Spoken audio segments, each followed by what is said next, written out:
আজ আমরা শুনব সেই দুই মহাপুরুষের গল্প, যাদের বিশ্বাস, ত্যাগ আর আল্লাহর প্রতি আনুগত্য কিয়ামত পর্যন্ত মানুষের জন্য অনুপ্রেরণা হয়ে থাকবে।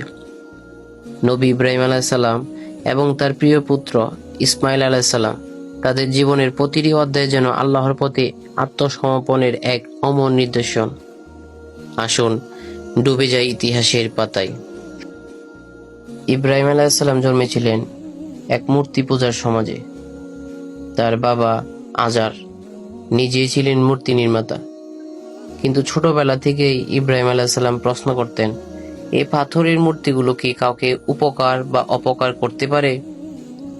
তার হৃদয়ে আল্লাহর এমন এক নূর দিয়েছিলেন যা তাকে সত্যের সন্ধানে উদ্বুদ্ধ করে তোলে। তিনি রাতের আকাশের তারা, চাঁদ ও সূর্যের দিকে তাকিয়ে ভাবতেন, এগুলোই কি আমার প্রভু? কিন্তু প্রতিটি অস্তমিত হওয়ার পর তিনি উপলব্ধি করলেন, না, আমার প্রভু চিরস্থায়ী, তিনি কখনো বিলীন হন না। এভাবে তিনি পৌঁছালেন তাওহীদের মহান জ্ঞান পর্যন্ত। ইব্রাহিম আলাইহিস সালাম যখন মূর্তি পূজা বদ্ধ করার আহ্বান জানালেন, তার কওম ক্ষিপ্ত হয়ে ওঠে। তারা তাকে একটি বিশাল আগুনে নিক্ষেপের পরিকল্পনা করে। সেই অগ্নিকাণ্ডে তাকে ছুঁড়ে ফেলা হয়। কিন্তু আল্লাহ তাআলা আগুনকে নির্দেশ দিলেন, হে আগুন, তুমি ইব্রাহিমের উপর শীতল ও শান্তিময় হও। আগুন ইব্রাহিম আলাইহিস সালামের গায়ে একটুও পোড়াতে পারল না। এই ছিল আল্লাহর কুদরতের এক বিস্ময়কর নিদর্শন। এরপর ইব্রাহিম আলাইহিস সালাম আল্লাহর আদেশে হিজরত করেন। যাত্রা শুরু হয় ফিলিস্তিন, মিশর ও পরে আরবের মরুপ্রান্তরে। আল্লাহ তাকে একটি পুত্র দান করেন, ইসমাইল আলাইহিস সালাম, যার জন্ম হয় হাজরা আলাইহিস সালামের গর্ভে। একদিন আল্লাহর হুকুমে ইব্রাহিম আলাইহিস সালাম, মা হাজরা আলাইহিস সালাম ও শিশু ইসমাইলকে রেখে যান এক বিরান মরুভূমিতে, আজকের মক্কার জায়গায়। সেই সময় মরুতে ছিল না পানি, ছিল না খাদ্য। মা হাজরা আলাইহিস সালাম বারবার পাহাড়ে উঠে খুঁজছেন আশেপাশে কিছু আছে কিনা। তিনি দৌড়ান সাফা থেকে মারওয়া পর্যন্ত 7 বার। তখন আল্লাহর রহমতে ইসমাইল আলাইহিস সালামের পায়ের নিচ থেকে বেরিয়ে আসে ঝর্ণার পানি, জমজম কূপ। এই কূপ আজও প্রবাহিত হচ্ছে কোটি মানুষের জন্য। ইসমাইল আলাইহিস সালাম যখন কিশোর, ইব্রাহিম আলাইহিস সালাম এক রাতে স্বপ্নে দেখেন যে তিনি পুত্রকে কোরবানি করছেন।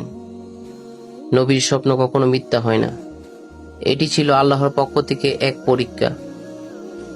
ইব্রাহিম আলাইহিস সালাম পুত্রকে বললেন, পুত্র, আমি স্বপ্নে দেখেছি যে তোমাকে কোরবানি করছি, তুমি কি বলো?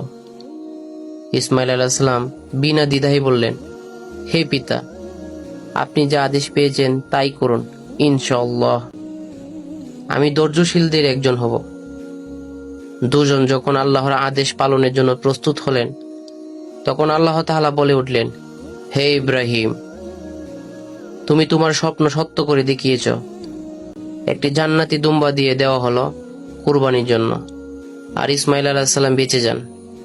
এই ঘটনা আজও আমরা ঈদুল আজহার মাধ্যমে স্মরণ করি। এরপর ইব্রাহিম আলাইহিস সালাম ও ইসমাইল আলাইহিস সালাম কাবা শরীফ নির্মাণ করেন। সেই সময় তারা দোয়া করেছিলেন, হে আল্লাহ, আমাদের পালনকর্তা, আমাদের থেকে এই কাজ কবুল করে নাও। এই কাবা আজও বিশ্বের কোটি মুসলমানদের কিবলা। এখানেই হজ পালন হয়, এখানেই আল্লাহর তাওহীদের ঘর প্রতিষ্ঠা পেয়েছিল। ইব্রাহিম আলাইহিস সালাম ও ইসমাইল আলাইহিস সালামের জীবনের প্রতিটা অধ্যায়ে আমাদের শেখায় আল্লাহর প্রতি বিশ্বাস, ত্যাগ ও আনুগত্যের প্রকৃত অর্থ কি। তাদের জীবনের স্মৃতি কখনো বিলুপ্ত হবে না। কোরআনে তাদের কথা এসেছে বারবার। তারা হয়ে উঠেছে খলিলুল্লাহ, অর্থাৎ আল্লাহর বন্ধু। আসুন আমরাও তাদের মতো বিশ্বাস স্থাপন করি, ত্যাগের শিক্ষা গ্রহণ করি এবং নিজেদের জীবনকে আল্লাহর পথে পরিচালিত করি।